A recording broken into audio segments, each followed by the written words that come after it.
2011-12 ಅವನು 8ನೇ ತರಗತಿಗೆ ಬಂದ. 13-14ನೇ ಸಾಲಿನಲ್ಲಿ ಅವನು SSLCಯನ್ನು ಮುಗಿಸ್ತಂಥದ್ದು. ಆವಾಗ ನಾವು ನೋಡಿದ್ರೆ ಅಂದರೆ ಈ ಒಂದು ನಮ್ಮ ಶಾಲೆಯಲ್ಲಿ ಅವರ ಅಕ್ಕ ಪವಿತ್ರ ಅಂತೇಳಿ ಅವರ ಅಣ್ಣ ನರೇಂದ್ರ, ಅದಾದಮೇಲೆ ನಮಗೆ ನಟರಾಜು 8ನೇ ತರಗತಿಗೆ ಬಂದಿದ್ದು. ಹಾಗಾಗಿ ಅವ್ರ ಅಕ್ಕನೂ ತುಂಬ ಚೆನ್ನಾಗಿ ಓದ್ತಾಯಿದ್ರು, ಅವ್ರ ಅಣ್ಣನೂ ಪರವಾಗಿಲ್ಲ. ಇವನಂತೂ ತುಂಬಾ ಇನ್ನೋಸೆಂಟು. ಎಷ್ಟು ಅಂದರೆ ಮುಗ್ಧತೆ ಅಂದರೆ ಅವನ ಸ್ಮೈಲಿಂಗ್, ಈಗ ಹೇಗೆ ಅವನು ನ್ಯಾಚುರಲಾಗಿ ಅವನು ನಗುಮುಖ ಇದೆಯೋ ಆವಾಗಲೂ ಸಹ ಹಾಗೇ ಇರ್ತಿದ್ದ. ಅದನ್ನು ಹೇಳ್ತಿದ್ವಿ, ಅತಿ ವಿನಯಂ ಧೂರ್ತ ಲಕ್ಷಣ. ಮತ್ತು ಒಂದೊಂದು ಸರಿ ಕೈ ಕೊಟ್ಕೊಂಡೇ ಕೂತ್ಕೊಳ್ತಕ್ಕಂತಹ ಒಂದು ವಾಡಿಕೆ, ಅವನ ಸ್ವಭಾವನೇ ಹಾಗೇ ಹೀಗೇ ಇರ್ತಾನೆ. ಈಗ ಅವನು ಸ್ವಲ್ಪ ಏನಾದರೂ ಹೇಳ್ದಂಥ ಸಂದರ್ಭದಲ್ಲಿ ಅವನು ನೇರವಾಗಿ ಹೇಳ್ತಾ ಇರ್ತಾನೆ. ಅವನು ಓಪನ್ ಹಾರ್ಟ್, ಅವನು ಒಳಗೊಂದು ಹೊರಗೊಂದಿಲ್ಲ. ಇಲ್ಲಿ ಆ ಥರ ಭಾವನೆಗಳನ್ನು ಎಕ್ಸ್ಪ್ರೆಸ್ ಮಾಡ್ತಾರೆ ಇಲ್ಲದೇ ಇದ್ದರೂ ಸಹ ಅವ್ನು ಕೈ ಕೊಟ್ಕೊಳ್ಳುವಂಥದ್ದು ನೋಡಿದ ಹೀಗೆ ಏನೂ ಗೊತ್ತಿಲ್ಲದೆ ರೀತಿ ಮುಗ್ಧತೆಯಿಂದನೇ ಕೂತ್ಕೊಳ್ತಿದ್ದ ಅಂಥದ್ದು. ಸಾಮಾನ್ಯವಾಗಿ ನಾನು ಕನ್ನಡ ತಗೊಳ್ತಕ್ಕಂಥದ್ದು, ಅದರಲ್ಲೂ ಸಹ ಬೇರೆ ಸಬ್ಜೆಕ್ಟ್ ಟಫ್ ಇದ್ರೂ ನನ್ನ ಸಬ್ಜೆಕ್ಟ್ಗಳು ಸ್ವಲ್ಪ ಅವ್ನು ಯಾವಾಗಲೂ ನಗು ಮುಖದಲ್ಲೇ ಇದ್ದಂಥವ್ನು. ಏನಾದ್ರು ವರ್ಕ್ ಮಾಡಿಲ್ಲ ಅಂತಂದ್ರೆ ಅವ್ನು ಮಾಡ್ಕೊಂಡು ಬರ್ತಾ ಇದ್ದ. ಆದರೆ ಸ್ಟೇಜಲ್ಲಿ ಅವನು ಏನಪ್ಪ ಅಂದರೆ ನಾನು ಇತ್ತೀಚೆಗೆ ಕೇಳ್ಪಟ್ಟದಂಥದ್ದು, ಅವ್ನಿಗೆ ಯಾತಕ್ಕೆ ಇಷ್ಟೆಲ್ಲ ಸಾಮರ್ಥ್ಯ ಇದ್ದರೂ ಸಹ ನೀನು ಅವಾಗ ತೋರಿಸ್ಕೊಳ್ತಾ ಇರಲಿಲ್ವಲ್ಲ ಅಂತಂದರೆ, ಇಲ್ಲಿ ಕೆಲವೊಂದು ನಮ್ಮಲ್ಲಿ ಹಳೆಯ ಮುಖ್ಯ ಶಿಕ್ಷಕರಿದ್ದರು, ಸ್ವಲ್ಪ ಅವರು ಭಾಳ ಸ್ಟ್ರಿಕ್ಟ್. ಹಾಗಾಗಿ ಅಲ್ಲಿ ಏನಾದರೂ ಅವರು ಹಿಂದಿನ ತರಗತಿ ಶಾಲೆ ಬಿಟ್ಟಂಥ ಮಕ್ಕಳು ನೀನೇನಾದರೂ ಈ ಥರ ಹಾಸ್ಯ ಪ್ರವೃತ್ತಿ ಏನಾದ್ರು ಮಾಡಿದ್ರೆ ಸ್ವಲ್ಪ ಅವ್ರಿಗೆ ಈ ಥರ ನೀನು ದಂಡಿಸ್ತಾರೆ, ಈ ಥರ ಎಲ್ಲ ಫೀಡ್ಬ್ಯಾಕ್ ಕೊಟ್ಬಿಟ್ಟಿದ್ರು. ಆ ಹಿನ್ನೆಲೆಯಲ್ಲಿ ಅವನು ತುಂಬ ಏನೂ ಮಾತಾಡದೇ ಇರುವ ಹಾಗೆ ಎಷ್ಟು ವರ್ಕ್ ಬೇಕು ಅಷ್ಟು ಮಾತ್ರ ಮಾಡಿಕೊಂಡು ಏನೂ ಸಹ ಮಾತಾಡ್ತಿಲ್ಲ. ನಾವು ಕರೆದ್ರೆ ಹೀಗೆ ಕೈ ಕೊಟ್ಕೊಂಡು ಬರ್ತಾಯಿದ್ದ. ತುಂಬ ಸೈಲೆಂಟ್ ಆದಂತಹ ಹುಡುಗ. ಹಾಗಾಗಿ ಹಾಗೇ SSLCಯನ್ನು ಸಹ ಒಳ್ಳೆಯ ರೀತಿಯಲ್ಲೇ ಪಾಸ್ ಮಾಡ್ಕೊಂಡು ಹೋದ ಅಂಥವ್ರು. ಆದರೆ ನಮಗೆ ಈಗನೇ ಬೆಳೆಯೋ ಸಿರಿ ಮೊಳಕೆಯಲ್ಲಿ ಅಂತ.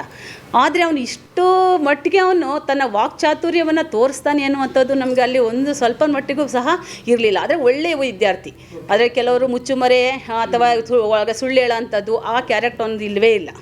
ತನಗೆ ಏನು ಕೆಲಸ ಬೇಕೋ ಅಷ್ಟು ಮಾತ್ರ ಮಾಡ್ಕೊಳ್ತಾ ಇದ್ದ. ನಮ್ಗೆ ತಿಳಿದು ಬಂದಿದ್ದೇನಂತಂದರೆ, ಸಾಮಾನ್ಯವಾಗಿ ಹೇಳ್ತಾಯಿದ್ರು, ನೀವು ಇಷ್ಟೊಂದು ಸೈಲೆಂಟಲ್ಲಿ ಮಾತಾಡಲ್ಲ ಅಂದಾಗ ನಾವು ಪೇರೆಂಟ್ಸ್ ಮೀಟಿಂಗಲ್ಲೆಲ್ಲ ಕರೆಸಿದಾಗ, ಮೇಡಮ್ ನೋಡಿದ್ರೆ ಮಾತ್ರ ಹೇಳಿ ಸೈಲೆಂಟು, ಮನೆಯಲ್ಲಿ ಅವನ ಮಾತುಗಳನ್ನು ತಡ್ಕೊಳಕ್ಕಾಗಲ್ಲ ಅಂತೇಳಿ ಅವ್ರ ಅಮ್ಮನೂ ಸಹ ನಮ್ಗೆ ಹೇಳಿದ್ದು ಉಂಟು. ಹಾಗಾಗಿ ನಮಗೆ SSLC ಆಯಿತು, ಅವ್ನು ITI ಮಾಡ್ತಿದ್ದಾನೆ ಅಂತ ವಿಷಯ ಗೊತ್ತಾಯಿತು.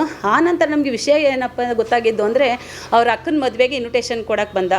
ಆ ಸಂದರ್ಭದಲ್ಲಿ ಕೆಲವೊಂದು ಶಾರ್ಟ್ ಫಿಲಮ್ಗಳೆಲ್ಲ ಮಾಡ್ತಾಯಿದ್ದ, ಕಾಮಿಡಿ ಇದರಲ್ಲಿ ಎಲ್ಲ ಅವನು ಹಾಸ್ಯ ಪ್ರವೃತ್ತಿಯಿಂದ ಕೆಲವೊಂದು ಚಿತ್ರಣಗಳನ್ನು ಹಾಕಿ ವಿಡಿಯೋಗಳನ್ನೆಲ್ಲ ಮಾಡ್ದ. ಆ ಸಂದರ್ಭ ತುಂಬ ಚೆನ್ನಾಗಿ ಮಾಡ್ತಾಯಿದ್ದಾನೆ ಮೇಡಮ್. ಆದರೂ ನನ್ನ ಮದುವೆ ದಿನವೇ ಅವತ್ತು ಬೀಗ್ರೂಟ ಅವಳು ಪವಿತ್ರ ಅವ್ರ ಅಕ್ಕನ ಮದುವೆಯಲ್ಲಿ ನಲ್ಲಿ ಮೂಳೆ ಏನೋ ಅಂತ ರಿಲೀಸ್ ಮಾಡ್ತಾಯಿದ್ದಾನೆ. ಈಗ ಮದುವೆ ಆಗಿದೆ, ಏನೆಲ್ಲ ಅವಾಂತರ ಮಾಡಿಬಿಡ್ತಾನೆ ಇವನು ಅಂತ ಭಯ ಆಗ್ತಾಯಿದೆ ಅಂತಂದ. ಅವನು ನಮ್ಮ ಶಾಲೆಗೆ ಇನ್ವಿಟೇಷನ್ ಕೊಡೋಕೆ ಬಂದಾಗ ಹೌದು ಮೇಡಮ್ ಮಾಡ್ತಾಯಿದ್ದೀನಿ ಅಂತ ಹೇಳ್ದ. ಇಲ್ಲ ಇವಂತು ಆವಾಗ ನಾವು ಅವನ ಬಗ್ಗೆ ನಾವು ಸ್ವಲ್ಪ ನೋಡೋಕ್ಕೆ ಶುರು ಮಾಡಿದ್ದು. ಅಲ್ಲಿವರೆಗೂ ಸಹ ಈ ಥರ ಎಲ್ಲ ಅದು ಕೆಲವೊಂದು ನಮ್ಮ ರಿಲೇಟಿವ್ಸಿಂದ ಗೊತ್ತಾಗಿದ್ದು, ನಿಮ್ಮ ಶಾಲೆ ಇಂಥ ಹುಡುಗ ಹಿಂಗೆ ಮಾಡ್ತಾ ಇದ್ದಾನಂತೆಲ್ಲ ನೋಡಿ ಅಂತ ನನ್ನ ಯಾರೋ ವಾಟ್ಸಪ್ ಕಳಿಸಿದ್ರು ಅದನ್ನು. ಆ ನಂತರ ನಮ್ಮ ಶಾಲೆಯಲ್ಲಿ ಹಿಂಗೆ ಅಂತೆ ಇದು ನಟರಾಜ್ ಈ ಥರ ಮಾಡ್ತಾ ಇದ್ದಾನೆ ಅಂತ. ಹೌದಾ ಅಂತ ನಮ್ಗೆ ತುಂಬಾ ಆಶ್ಚರ್ಯ ಆಯಿತು ಅದು ನೋಡಿ. ತುಂಬ ಚೆನ್ನಾಗಿದೆ, ತುಂಬ ಬೆಳೀತಾನೆ ಅನ್ನುವಂತಹ ಒಂದು ನಮಗೆ ಹೋಪ್ ಬಂತು. ಆವಾಗ ನಮಗೆ ಖುಷಿಯಾಗಿದ್ದಂಥದ್ದು. ಆ ನಂತರ ಬಂದಾಗ ಈ ಥರ ಕೆಲವೊಂದು ಇದು TV ಚಾನಲ್ಗಳಲ್ಲೆಲ್ಲ ಕೆಲವು ಪ್ರೋಗ್ರಾಮ್ ಮಾಡೋವಂಥದ್ದು ಅದೆಲ್ಲ ತುಂಬ ಇಷ್ಟ ಆಯಿತು ನೋಡಿ. ಅವನಲ್ಲಿ ಬರೀ ಹಾಸ್ಯ ಪ್ರವೃತ್ತಿ ಅಂತ ಹೇಳ್ತೀವಿ, ಆದರೆ ಅವನಲ್ಲಿ ಡ್ಯಾನ್ಸು ಸಹ ಅವನಲ್ಲಿ ಮಾಡ್ಬೋದು ಅನ್ನುವಂಥದ್ದನ್ನು ಸಹ ತೋರಿಸ್ಕೊಟ್ಟಂತಹ ವೇದಿಕೆ ಕಲ್ಪಿಸ್ಕೊಟ್ರು ನೋಡಿ. ಅವನು ಕೊಟ್ಟಂತಹ ವೇದಿಕೆಯನ್ನು ಅವನು ಎಷ್ಟು ಮಟ್ಟಿಗೆ ಸದುಪಯೋಗ ಪಡಿಸ್ಕೊಂಡ ಅನ್ನುವಂಥದ್ದು ಹೆಮ್ಮೆ ಆಗುವಂಥ ವಿಚಾರ. ಯಾಕಂದರೆ ಒಂದು ಅವಕಾಶ ಸಿಗುತ್ತೆ, ಅದನ್ನು ನಾವು ಸರಿಯಾಗಿ ಬಳಸ್ಕೊಂಡಿಲ್ಲ ಅಂದಾಗ ಅವನಿಗೆ ಬೇರೆ ಅವಕಾಶಗಳು ಇರಲ್ಲ. ಆದರೆ ಇದು ನಮ್ಮ ಮೆಚ್ಚಬೇಕಾದಂಥ ಅಂಶ ಏನಪ್ಪ ಅಂತಂದರೆ, ಅವನು ಯಾವುದೇ ಅವಕಾಶಗಳನ್ನು ಸಹ ಮಿಸ್ ಮಾಡ್ಕೊಳ್ತಾ ಇಲ್ಲ, ಪ್ರಾಮಾಣಿಕವಾಗಿ ಪ್ರಯತ್ನ ಮಾಡ್ತಾ ಇದ್ದಾನೆ. ಹಾಗಾಗಿ ಪ್ರಾಮಾಣಿಕ ಪ್ರಯತ್ನಕ್ಕೆ ತಕ್ಕ ಪ್ರತಿಫಲ ಸಿಗುತ್ತೆ ಅನ್ನೋದಕ್ಕೆ ನಾವು ನಟರಾಜುವೇ ಸಾಕ್ಷಿ. ಹಾಗಾಗಿ ಈ ಒಂದು ಬಿಗ್ ಬಾಸ್ನಲ್ಲಿ ಅವನಿಗೆ ಸಿಕ್ಕಿರ್ತಕ್ಕಂಥ ಅವಕಾಶ ಅವನಲ್ಲಿರ್ತಕ್ಕಂತಹ ಉತ್ತಮ ಪ್ರತಿಭೆಯನ್ನು ವ್ಯಕ್ತಪಡಿಸೋದಕ್ಕೆ ಒಂದು ವೇದಿಕೆ ಆಯಿತು. ಹಾಗಾಗಿ ಈ ವೇದಿಕೆ ನಿಜಕ್ಕೂ ಸಹ ಒಬ್ಬ ಹಳ್ಳಿಯ ನಮ್ಮ ನಿಜವಾಗ್ಲೂ ಸಹ ನಮ್ಮ ಅಳವಳ್ಳಿ ತಾಲೂಕು ಅದು ಒಂದು ಕುಗ್ರಾಮ, ಇದು ನಮ್ಮ ದಡದಪುರ ಅನ್ನುವಂಥದ್ದು. ಈ ಒಂದು ಹಳ್ಳಿಯ ಹೆಸರನ್ನು ಈಗ ದಿಲ್ಲಿ ತನಕ ಕೊಂಡೊಯ್ತಾ ಇದ್ದಾನೆ ಎನ್ನುವಂಥದ್ದು ಒಂದು ಹೆಮ್ಮೆಯ ವಿಚಾರ. ಹಾಗಾಗಿ ಹಳ್ಳಿ ಪ್ರತಿಭೆ ಅಂತ ಹೇಳ್ತೀವಿ ಸರ್. ಖಂಡಿತ ಏನಪ್ಪ ಅಂತಂದರೆ, ಇಲ್ಲಿ ಅವನಲ್ಲಿ ಬೇರೆ ರೀತಿಯ ಎಲ್ಲ ಮಕ್ಕಳು ಹಳ್ಳಿಯಿಂದ ಬಂದರೂ ಸಹ ಎಜುಕೇಷನ್ ಮಾಡಿದರೆ ಅವ್ರ ಬಾಡಿ ಲ್ಯಾಂಗ್ವೇಜ್ ಆಗ್ಬೋದು ಅಥವಾ ಅವರ ಮಾತಿನ ವೈಖರಿ ಚೇಂಜ್ ಆಗುತ್ತೆ. ಆದರೆ ಇಷ್ಟೆಲ್ಲ ಪ್ರೋಗ್ರಾಮ್ ಮಾಡ್ತಾಯಿದ್ರು ಸಹ ಅವನ ಒಂದು ಗ್ರಾಮೀಣ ಸೊಗಡು ಅಂತ ಏನು ಹೇಳ್ತೀವಿ, ಖಂಡಿತ ಅದು ಬದಲಾವಣೆಯೇ ಆಗಿಲ್ಲ. ಅದಕ್ಕೋಸ್ಕರ ಅವನು ಮೇಲೆ ಬೆಳೀತಾ ಇರೋದಕ್ಕೆ ಕಾರಣಭೂತರಾಗ್ತಾ ಇರುವಂಥ ಇರುವಂಥದ್ದು. ಹಾಗಾಗಿ ಅವನು ಒಂದು ಓಪನ್ ಆರ್ಟ್ ಏನು ಹೇಳ್ತೀವಿ, ಜೊತೆಗೆ ಅವ್ನು ತಪ್ಪು ಮಾಡ್ತಾ ಇರುವಂತಹ ಅಂದರೆ ಬೇರೆಯವ್ರ ತಪ್ಪನ್ನೇ ಇವನ ಮೇಲೆ ಓರಿಸ್ತಾ ಇದ್ರೂ ಸಹ ಅವನು ಉತ್ತರ ಕೊಡ್ತಾ ಇರುವಂತಹ ದಾಟಿ ಇದೆಯಲ್ಲ ತುಂಬ ಖುಷಿಯಾಗುತ್ತೆ. ಅವನು ನೇರವಾಗಿ ಹೇಳ್ತಾ ಇಲ್ಲ, ಅದನ್ನು ಒಂದು ಹಾಡಿನ ಮೂಲಕ ಒಂದು ಒಗಟಿನ ಮೂಲಕ ಅದನ್ನು ಎಕ್ಸ್ಪ್ರೆಸ್ ಮಾಡ್ತಾ ಇದ್ದಾನೆ ಅಂತಂದರೆ ನಿಜಕ್ಕೂ ಸಹ ಮೆಚ್ಚಲೇಬೇಕು.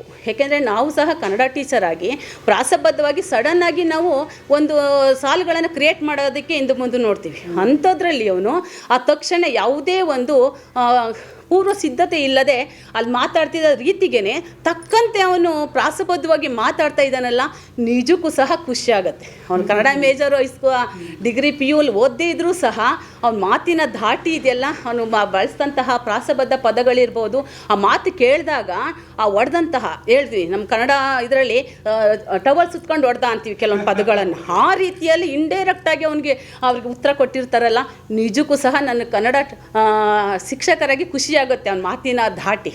ಹಾಗಾಗಿ ಅವನು ಮತ್ತೆ ಜೊತೆಗೆ ಕೆಲವೊಂದನ್ನು ನೇರವಾಗಿ ಸಜೆಷನ್ ಕೊಡೋದಾದರೆ ಅವನು ನೇರವಾಗಿ ಕೆಲವೊಂದನ್ನು ಬಳಸೋ ಬದಲಾಗಿ ಇನ್ನೂ ಸಹ ಅದನ್ನು ತಾಳ್ಮೆಯಿಂದ ಸ್ವಲ್ಪ ತಗೊಂಡು ಇನ್ನೂ ಚೆನ್ನಾಗಿ ಆಟ ಆಡಿದ್ರೆ ನಿಜಕ್ಕೂ ಸಹ ಖುಷಿಯಾಗುತ್ತೆ ಅನ್ನುವಂಥದ್ದು, ಅವನು ವಿನ್ ಆಗೇ ಆಗ್ತಾನೆ ಅನ್ನುವಂಥದ್ದು. ಜೊತೆಗೆ ಇದು ಒಂದು ಶೋ ಅಲ್ಲ, ಅವನಲ್ಲಿ ನೋಡ್ತಾ ಇರ್ಬೋದು, ಅವನು ನಿಜಕ್ಕೂ ಸಹ ನಟ ಅನ್ನೋದಕ್ಕೆ ನಾವು ನಟರಾಜು ಅಂತೇಳಿ ಗಿಲ್ಲಿ ನಟ ಅಂತೇಳಿ ಕಾಮಿಡಿ ಶೋನಲ್ಲಿ ಅಂದರೆ ಕಾಮಿಡಿ ಪಾತ್ರದಲ್ಲಿ ಅವನು ಗುರುತಿಸ್ಕೊಳ್ತಾ ಇದ್ದಾನೆ. ನಮ್ಮ ಅಭಿಲಾಷೆ ಏನಪ್ಪ ಅಂತಂದರೆ ಅವನ ವೇಷಭೂಷಣ ಆಗಿರ್ಬೋದು, ಅವನ ಪರ್ಸನಾಲಿಟಿ ಆಗಿರ್ಬೋದು, ನಿಜಕ್ಕೂ ಸಹ ಕರ್ನಾಟಕದಲ್ಲಿ ಒಬ್ಬ ಉತ್ತಮ ನಾಯಕನಾಗಿ ಗುರುತಿಸ್ಕೊಳ್ತಕ್ಕಂತಹ ಒಂದು ನಟನಾಗಿ ನಾವು ನೋಡಬೇಕು ಅಂತ ಆಸೆ ಪಡ್ತಾ ಇದ್ದೀವಿ. ಖಂಡಿತ ಈ ಬಿಗ್ ಬಾಸ್ ಮುಗಿಯೋ ಅಷ್ಟರಲ್ಲಿ ಅವನಿಗೊಂದು ಉತ್ತಮ ಅವಕಾಶ ಸಿಗಲಿ ಅಂತೇಳಿ ನಾವೆಲ್ಲ ಶಿಕ್ಷಕರ ಪರವಾಗಿ ನಾನು ಕೇಳ್ಕೊಳ್ತಾ ಇದ್ದೀನಿ ಸರ್. ನನಗೆ ನೀವು ಹೇಳೋ ಮಾತುಗಳಲ್ಲಿ ಅದೇ ಅನಿಸ್ತಾ ಇತ್ತು ನೋಡಿ. ಅನೇಕರು ಪೇರೆಂಟ್ಸ್ಗಳಾಗಿರಲಿ ಶಿಕ್ಷಕರಲ್ಲಿ ಮಕ್ಕಳಿಗೆ ಏನು ಹೇಳ್ಕೊಡ್ತಾರೆ ಅಂದರೆ ಡಾಕ್ಟ್ರ್ ಆಗಿ, ಇಂಜಿನಿಯರ್ ಆಗಿ, ಈ ಥರ ವಿಭಾಗಗಳಲ್ಲಿ ಹೆಚ್ಚಾಗಿ ನೀವು ಸಿನಿಮಾ ಕ್ಷೇತ್ರಕ್ಕೆ ಹೋಗಿ ಅಂತ ಹೇಳೋದಿಲ್ಲ. ಇತ್ತೀಚೆಗೆ ನೋಡಿ ಈ ಸಿನಿಮಾ ಕ್ಷೇತ್ರ ಆಗಿರ್ಬೋದು, ಈ ಕಲಾಕ್ಷೇತ್ರ ಆಗಿರ್ಬೋದು, ಇಲ್ಲಿವರೆಗೂ ಕರ್ಕೊಂಡ್ಬಂದಿದೆ. ನಿಮ್ಮನ್ನು ಹುಡ್ಕೋ ಬರೋ ಥರ ಆಗಿದೆ, ಎಲ್ಲರೂ ಕೂಡ ಮಾತಾಡೋ ರೀತಿಯಾಗಿ ಆಗಿದೆ. ಅದರಲ್ಲಿ ನೀವು ಕನ್ನಡ ಶಿಕ್ಷಕರಾಗಿ ಆತನ ಮಾತುಗಳ ವರ್ಣನೆಯನ್ನು, ಕನ್ನಡ ಪದಗಳ ವರ್ಣನೆ ಹೇಗಿದೆ ಅನ್ನೋದನ್ನು ಅದರಲ್ಲಿ ಕಂಡುಕೊಳ್ತಾ ಇದ್ದೀರಿ. ಒಬ್ಬ ವ್ಯಕ್ತಿ ಬೆಳಿಬೇಕಾಗಿರೋ ರೀತಿ ಹೀಗೆ. ಹಾಗಾಗಿ ಈ ಒಂದು ಶೋನಲ್ಲಿ ಬಿಗ್ ಬಾಸನ್ನು ಖಂಡಿತವಾಗಿ ಗೆಲ್ತಾರೆ ಅಂತ ಅನ್ಸುತ್ತೆ. ಖಂಡಿತ ಸರ್, ಯಾಕಂತಂದರೆ ಅವನು ಯಾವುದೇ ಮುಚ್ಚುಮರೆ ಮಾಡ್ತಾ ಇಲ್ಲ, ಹಾಗೆಯೇ ಬೇರೆಯವ್ರಿಗೆ ಹರ್ಟ್ ಮಾಡಬೇಕು ಅನ್ನುವಂಥ ನಿಟ್ಟಿಲ್ಲ. ಅವನು ಹೇಗೆ ನ್ಯಾಚುರಲ್ ಆಗಿದ್ದ, ಅವನು ಸಹಜವಾಗಿ ಹೇಗಿದ್ದ ಅದೇ ರೀತಿಯಲ್ಲಿ ಅವನು ಇಲ್ಲೇ ಆಗಿದ್ದ, ಹಾಗೂ ಅಲ್ಲೂ ಸಹ ಮಾತಾಡ್ತಾ ಇದ್ದಾನೆ. ಹಾಗಾಗಿ ಅವ್ನು ನಡ್ಕೊಳ್ತಕ್ಕಂಥ ರೀತಿ ನೀತಿಗಳೆಲ್ಲ ಸಹ ಸಹಜವಾಗಿರೋದ್ರಿಂದ ಆತ ಖಂಡಿತ ಗೆದ್ದೇ ಗೆಲ್ತಾನೆ ಎನ್ನುವಂಥ